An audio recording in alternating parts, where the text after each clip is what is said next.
Herr Ministerpräsident, Prime Minister, nach Ihrer Rede gehen wir davon aus, following your speech to the Assembly, we are assuming that the election itself is going to be carried out in full accordance with the standards of the Council of Europe. And my question to you is just what influence is there in terms of South Ossetia and Abkhazia with regard to the current election campaign struggle?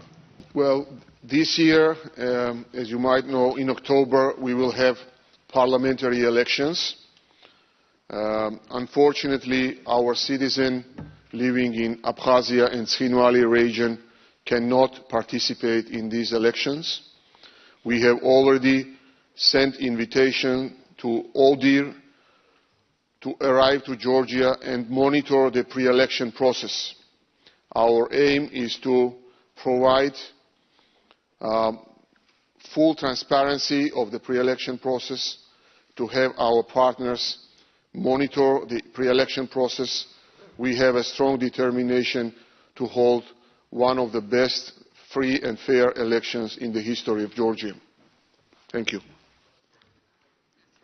Thank you. On behalf of the Socialist Group, the floor is for Donald Lord Anderson.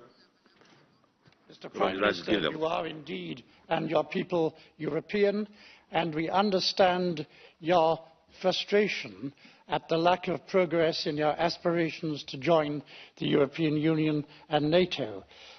Can you tell us a little more about the human rights changes to make you even more fit for these organisations, and in particular, are you prepared to accept the recommendations of the Venice Commission in respect of your electoral law? Thank you very much. Of course, our vector towards Europe and Euro-Atlantic space is a decision of Georgian people, and we are very consistent in Georgia's aspirations toward Europe and NATO. We have a very positive dynamics towards Europe. We have association agreement and deep and comprehensive free trade area agreement and reform agenda under association agreement, and we have a good progress which is confirmed at 2 consecutive association councils in Brussels. With NATO, we have excellent progress in terms of improving Georgia's military interoperability with NATO troops. Georgia takes part in peacekeeping missions in Afghanistan, Central Africa, and we stay very consistent there. We are preparing for next Warsaw Summit in order to have even closer cooperation with NATO in terms of having more joint programs to build Georgia's defence capabilities.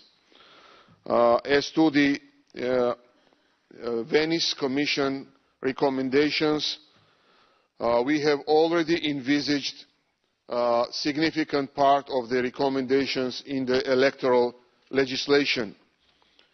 Recently, the majoritarian districts, the number of majoritarian districts has been changed to reflect the equality of all majoritarian districts.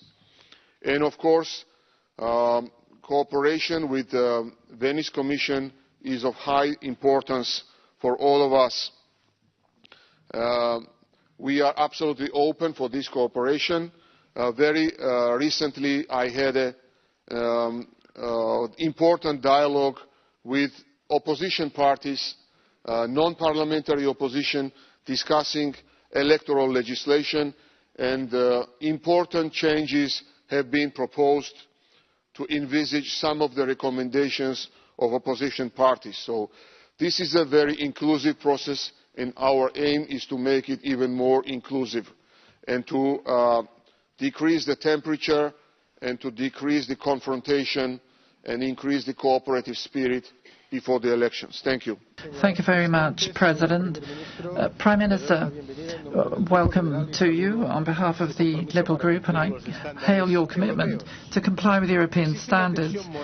A few months away from the elections, is there any moral tension regarding violation of human rights, especially the right to privacy through the registration and recording of the private lives of citizens in your country? I'd like to know who's responsible for this and what measures are you envisaging taking to put this right. And as far as pre-trial detention is concerned, I know you've pledged to reform this, but it's a very lengthy process. Are you going to reform this so that it's in line with the standards of the Council of Europe? Thank you, Mr. Shukla. Minister, the floor is yours. Thank you very much. Well, first of all, leak of the private videotapes of private life is a blackmail against the society and, first of all, against the government of Georgia. If there is anyone who is interested to have this issue investigated and to find the suspects, is personally the Prime Minister and the government. The investigation is on, and the very first day after release of the videotapes, I immediately asked our law enforcement institutions to launch investigation. We have international institutions and also our partners engaged in this investigation, namely FBI is helping Georgian Prosecutor Office to investigate this issue. Investigation goes in two directions. First, to find those who were engaged in videotaping, and second, distributors of the tapes. In the first part, we have some success. Five former officials are already arrested. In the second place, in the second direction, distributors, this issue is very sophisticated, and we are doing everything possible to find the suspects.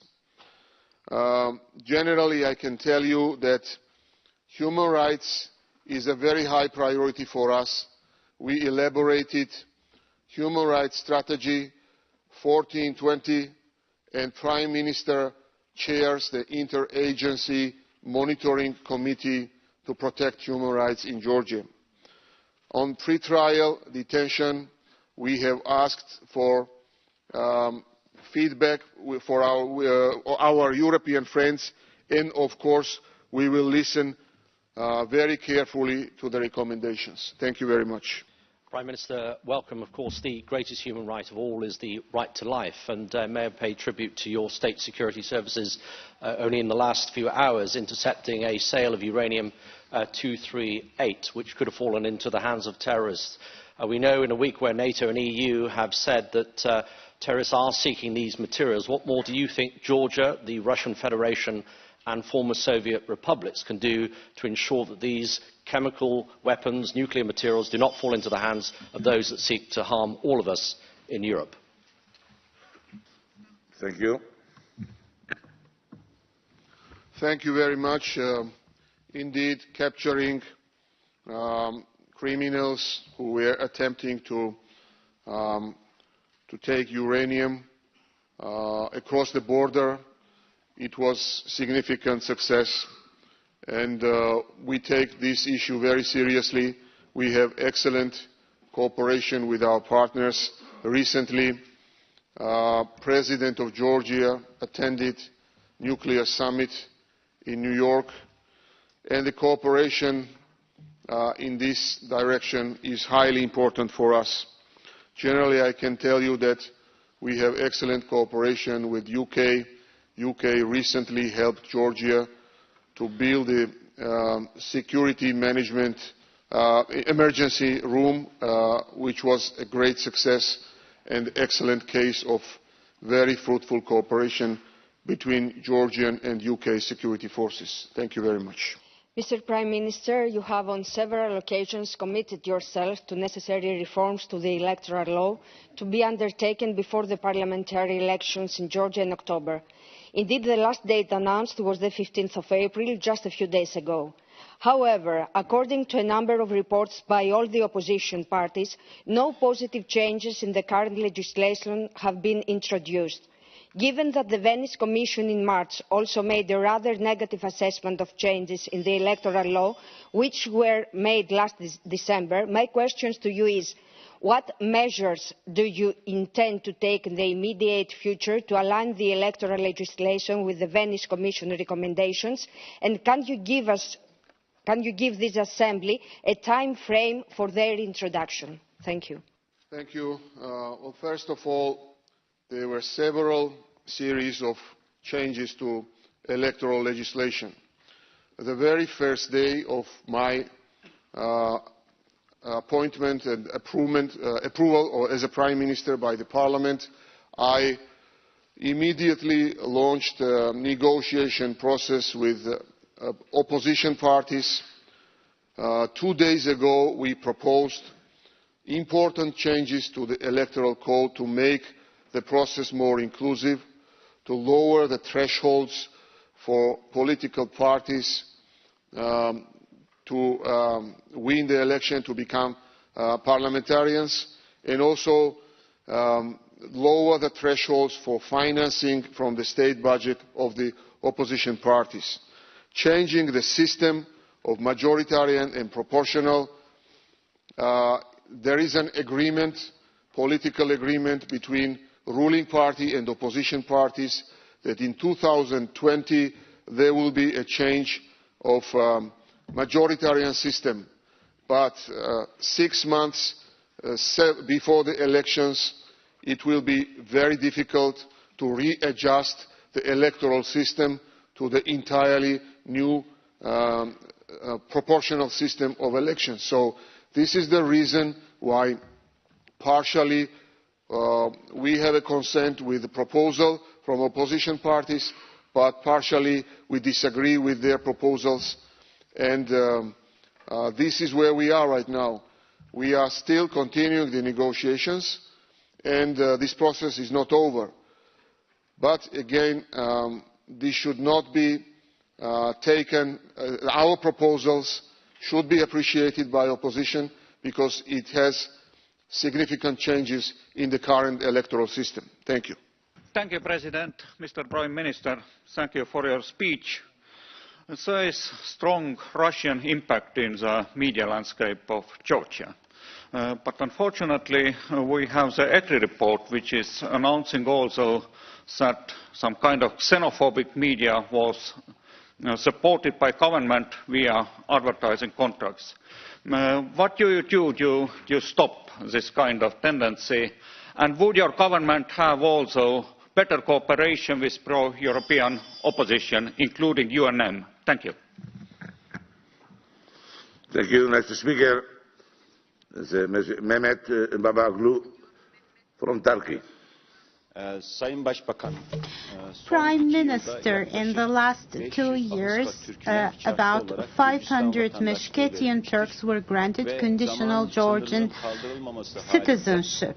Unless the time limitation is either lifted or extended, many Meskhetian Turks will face the risk of losing their Georgian citizenship.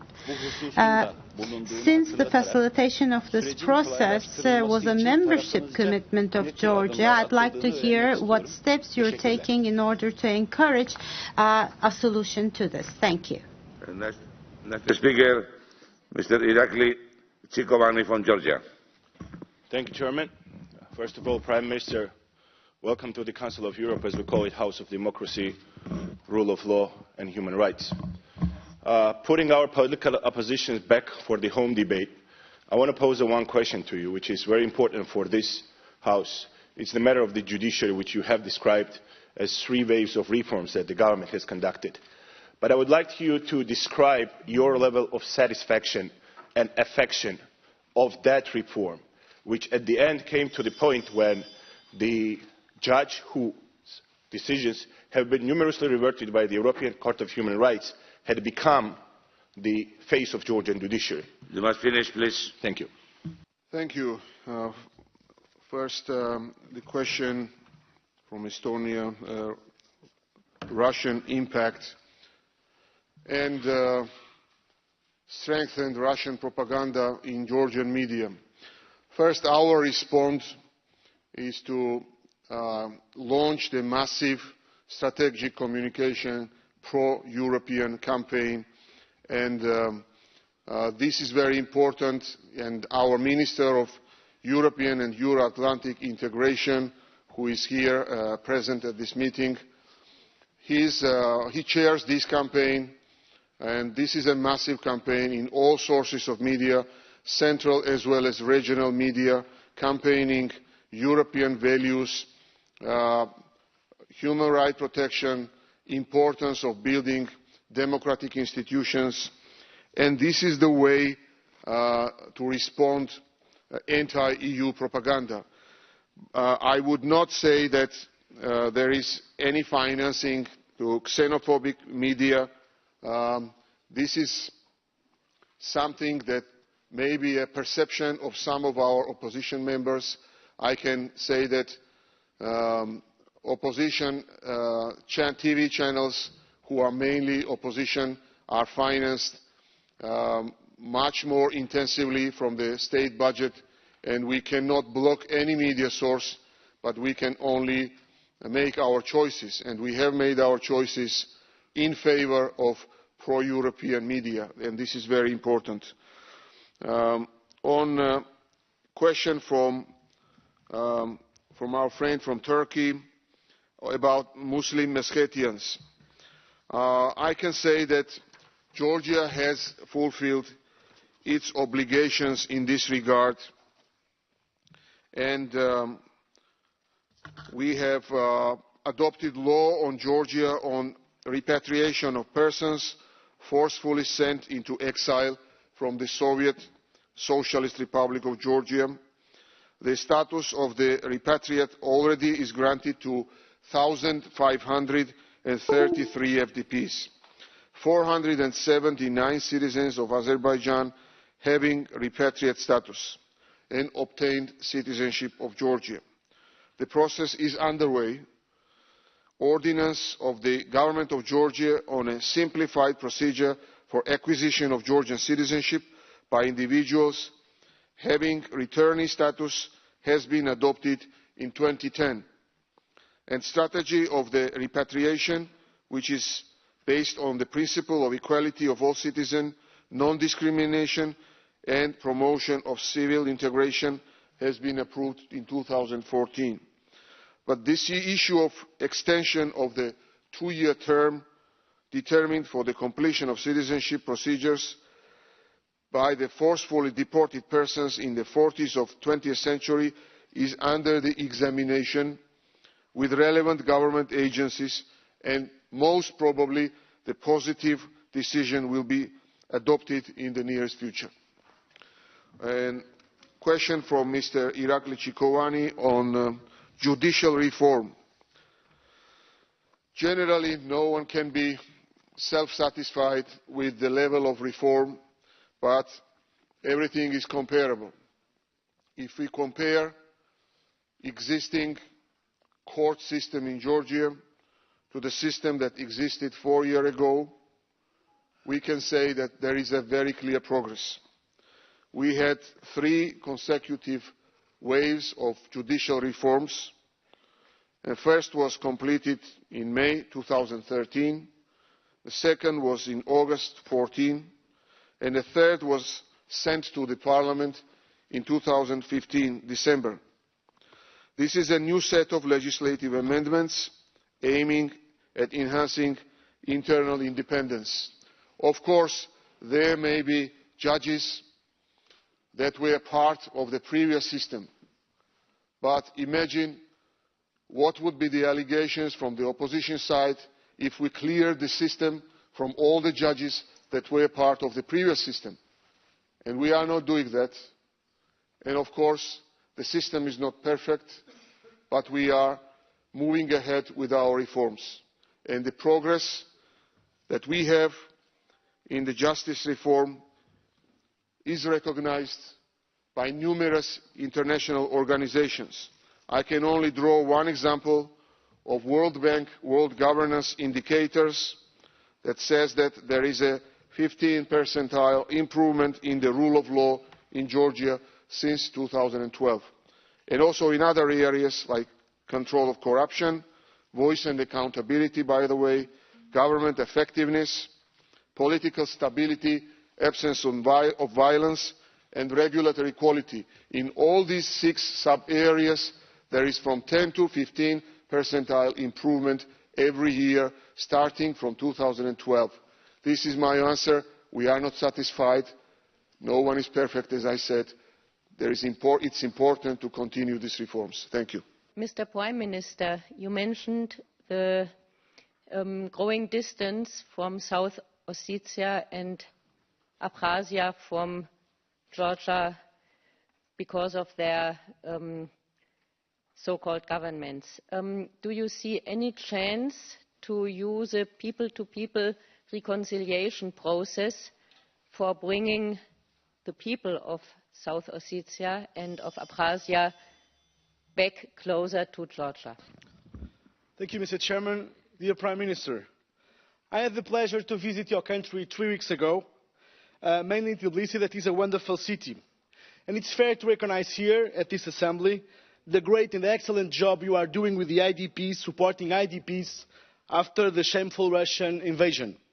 But, Mr. President, this Assembly declared last year that the opposition leaders' arrests were political. This means they are political prisoners. Mr. President, are you ready to release them if the European Court rules in favour of them? Mr. President, can you ensure free elections and fair elections if the leadership of your country, the opposition leadership, is in jail? Thank you very much. Yes, dear Prime Minister, I would like to congratulate you on homeworks related to your homeworks to European Union and direction to European Union. But from my point of view, can you mention the future of Rustavi 2 station? And we know that you brought some level of mildness to that. And other question was related to the past. We just opened, with leadership of our Parliamentary Assembly, the exhibition about totalitarian regimes in Europe. I would like to ask you 5 sculptures of Joseph Stalin in Georgia. How we can comment that, and when it will be crystal clear about Georgian relation to Joseph Stalin regime? I know that you are doing a lot for that. Thank you. Thank you. On confidence building measures between Georgians and Abkhazians, Georgians and Ossetians. This is the highest priority for our government. Unfortunately, during several waves of conflicts, the trust between Georgians, Abkhazians and South Ossetians was lost. First of all, we need to rebuild the trust that was lost. We have a comprehensive plan of confidence-building measures through offering various social programs, free healthcare services, free education. Recently, we inaugurated a trade center which was opened along the administrative borderline where both Abkhazians and Georgians can trade their agricultural goods. And this is not the end, of course. We have a very active agenda, but first of all, we need to put on the table our offer to our Abkhazian and South Ossetian citizens. And we are working very actively on reconciliation roadmap. This is a very sensitive issue, as you may understand, and we need to consolidate consensus within the Georgian society itself.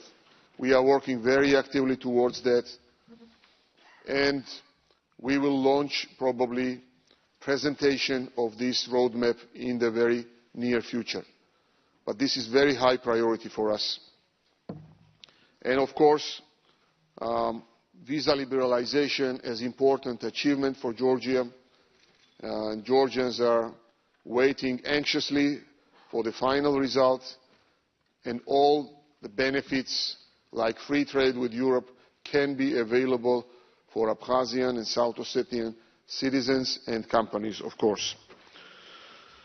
Well, the question on so-called political prisoners, I would call it high-profile prosecution cases. One of the biggest challenges faced by Georgian government is dealing with the legacy of criminal activity by former officials of the previous government. We had 20,000 complaints about past abuses. 300,000 citizens of Georgia were prosecuted. I am a person who never shied away from admitting the progress that was and the positive legacy that was achieved by previous administration. But we should also admit that starting from 2007, life in Georgia became a nightmare for most of the population of Georgia. One can say that we have political prisoners, but I would say we have a rule of law, and no one in Georgia is above the justice.